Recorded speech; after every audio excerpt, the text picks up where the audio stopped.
ng bayan, maasahan anumang panahon. Magandang araw po sa ating lahat. Narito ang update sa lagay ng panahon at sa binabantayan nating potensyal na bagyo ngayong araw ng Miyerkules, May 8, 2024. Ngayong araw ay magpapatuloy na iiral ang easterlies sa bansa samantalang may namomonitor din tayong kumpol ng mga kaulapan sa labas ng ating Philippine Area of Responsibility. Para sa heat index forecast natin sa araw na ito, ayon sa Pag-asa, posibleng pumalo ang pinakamataas na heat index ngayong araw sa 45 degrees Celsius sa may Virac, Catanduanes, Roxas City, Capiz at Giwan, Eastern Samar. Papalo rin sa 44 degrees Celsius ang heat index sa may Aborlan at Cuyo, Palawan, 43 degrees Celsius sa may Dagupan City, Pangasinan, Bacnotan, La Union, Alabat, Quezon, San Jose Occidental, Mindoro, Masbate City, Dumangas, Iloilo, Iloilo City at Zamboanga City. Samantalang posible namang pumalo sa 42 degrees Celsius sa may Muñoz, Nueva Ecija, Puerto Princesa City, Palawan at Legazpi City, Albay, kasama na ang Cotabato City.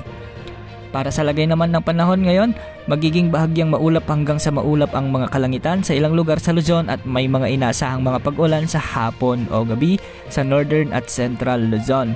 Ang mga pag-ulang ito ay dahil sa epekto ng mga localized thunderstorms kaya magiging maulap din ang mga kalangitan sa Bicol Region ngayong araw.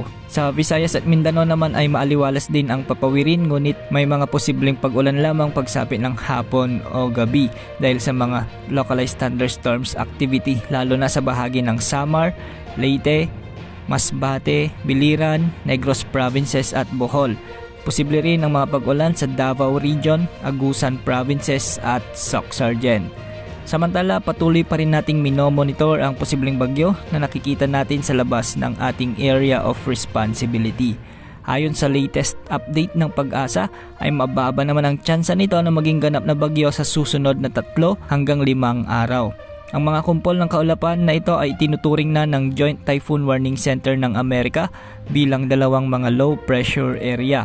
May LPA pa sa baba nito kaya't malawak ang nakikita nating cloud clusters sa ating satellite. Ayon din sa Pag-asa, nasa low to moderate ang chance na magkaroon tayo ng bagyo sa mga susunod na araw at ito ay ayon sa kanilang tropical cyclone threat potential. Para sa latest monitoring update natin sa mga nasabing LPA, ayon sa ECMWF model, posibleng hindi na ito lalakas bilang bagyo. Taliwas sa ipinakita nito ng nakaraang araw na posibleng tumama sa Mindanao o sa may Eastern Visayas. Sa ngayon ay mababa ng tsansa at kung ating titignan ay patuloy lang itong lalapit sa Mindanao bilang isang low pressure area. Posible ring malusaw ito bago tuluyang tumama sa kalupaan ng Mindanao. Hindi man mabubuong bagyo, ayon sa ECMWF model, posible pa rin itong magdulot ng malawakang pag-ulan sa katimugang bahagi ng ating bansa.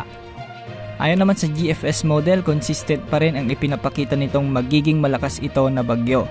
Patuloy na magiging low pressure area o mahinang bagyo ito pagsapit ng Miyerkules o Huwebes habang nasa labas ng ating Area of Responsibility. Posible rin itong lumapit sa ating Area of Responsibility pagsapit naman ng Huwebes o Biyernes. Mataas din ang tsansa na nasa loob na rin ito ng PAR pagsapit ng weekend o Sabado o Linggo at kung mapapansin natin ay mabilis ang paglaki nito o paglakas.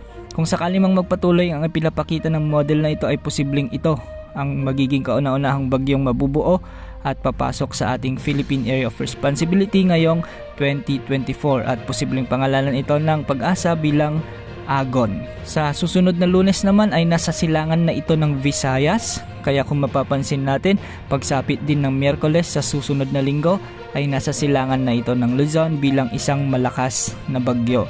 At kung magpapatuloy ang pagkilos nito, pahilaga ay posible nitong tumbukin ang Japan. Posibleng nasa typhoon category na ito sa mga araw na ito. Sa ngayon ay hindi pa natin masabi ang tiyak nitong lakas o kaya direksyon na tatahakin, kaya patuloy natin itong imo-monitor. Patuloy tayong maganda dahil palaging nagbabago ang ating panahon. Laging umantabay sa ating updates ukol sa potensyal na samalang panahon na ito. Wala namang nakataas na gale warning sa mga karagatang sakop ng ating bansa sa araw na ito. Yan ang update sa lagay ng ating panahon. Ito po ang weather update ng bayan. Maaasahan anumang panahon.